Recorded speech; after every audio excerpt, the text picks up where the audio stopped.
Hi, my name is Katya Bowen, and I will be doing my presentation over Alfred Hitchcock's Rear Window from 1954.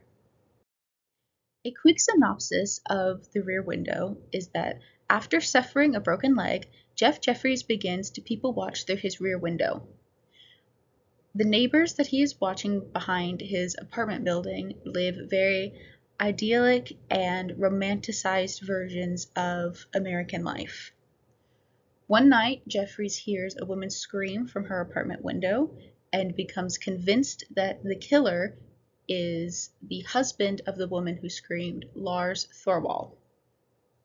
He has no concrete evidence upon the first hearing of her scream, but after enlisting his closest friends, he begins to collect evidence in order to bring to justice Lars Thorwald.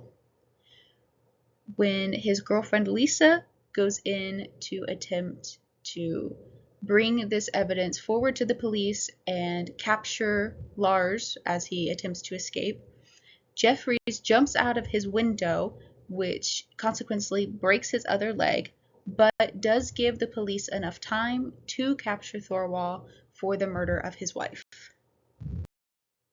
What makes The Rear Window such a thrilling experience is that it is surrounded within the cinematic technique of Hitchcockian suspense.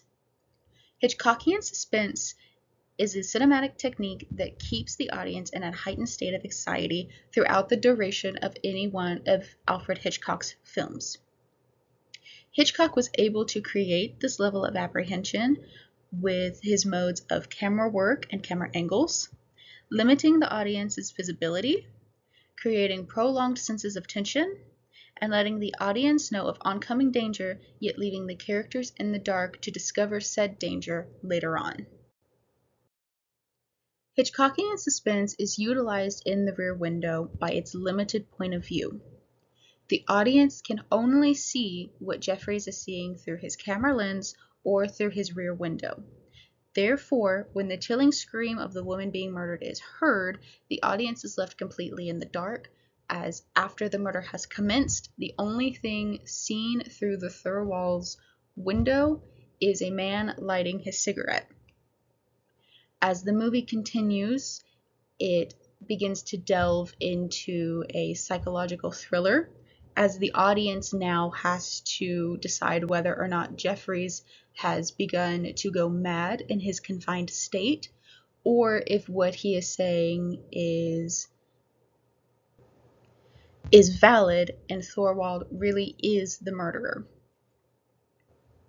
As the story continues and evidence that can be withheld in the state court has begun to be collected against Thorwald, the audience now is on the side of Jeffries, and it once again throws the audience back into the murder mystery, as Jeffries, now having convinced the audience that Thorwald is the killer, now must convince the police that Thorwald is the killer. So the audience now is vying for Jeffries to be seen as correct with all of the evidence that he and his family and friends have gathered.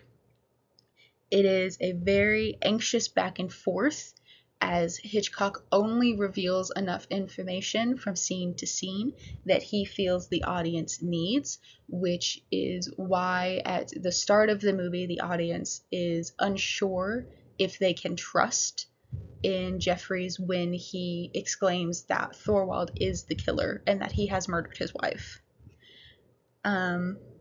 This is where the Hitchcockian suspense really begins to take off, as there is very little that the audience can do in forms of trust. That is my presentation over how Hitchcockian suspense was utilized in 1954's The Rear Window. Thank you for watching, and I hope you have a great day.